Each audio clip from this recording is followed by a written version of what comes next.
Azərbaycanı bizim ölkəmizdən kənarda çoxlu riyaziyyatçı, fizik, müxtəlif elm sahələri üzrə alimlər təmsil edirlər. Və bunların sayı onlarladır. Lakin biz bunlardan yalnız ikisinin adını əzbər bilirik. Bunlardan biri Abbas Sayxovskidir, ikincisi isə akademik Lütfuzadədir.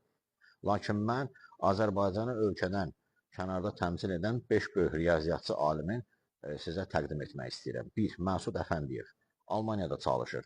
Münxendə açılmış Helmholtz adına elmi tədqiqat mərkəzinin dinamik sistemlər şöbəsinin müdürüdür. Almaniyada Humboldt mükafatının laureatıdır və riyaziyyata verilən ən böyük mükafatı alan yeganə Azərbaycanlıdır. 2. Sabir Hüseynzadə Moskva Dövlət Universitetinin ali həndəsə üzrə bitirmişdir. Ali həndəsə üzrə professordur, tanınmış alimlərdən biridir.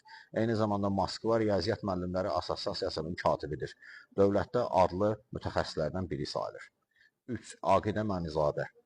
Virginiyanın Redford ştatında çalışır və orada riyazi sistemlər və statistika məsələləri ilə məşğul olur. Professordur və çoxlu böyük ilklərə və tədqiqatlara imza atmışdır. Məhz onun tədqiqatları nəticəsində həmin universitet 2,2 milyon dollar deməli qrant qazanmışdır.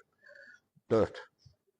Mübariz Qarayev Meksikada çalışır. Meksikada baş elmi işçi rütbəsində çalışmasına baxmayaraq ondan artıq riyazi sahələrdə elmi tədqiqatlara və ilklərə imza atmışdır. Və ən nəhayət 5. Kamal Sultanov Bakı Dövlət Universitetini qurtarmış və eyni zamanda həmin universitetdə də çalışmışdır. Lakin buna baxmayaraq 3D modelləşdirmə, 3D modellərin qavranılması və işlənməsi üzrə müxtəlif riyazi modellərin işlənməsində ad çıxartmışdır və xüsusilə həll edilməz disturların həlli sahəsində universitetə 1 milyon dollar qrant və layihə qazanmış, özü də həmin məqbərdə mükafat almışdır.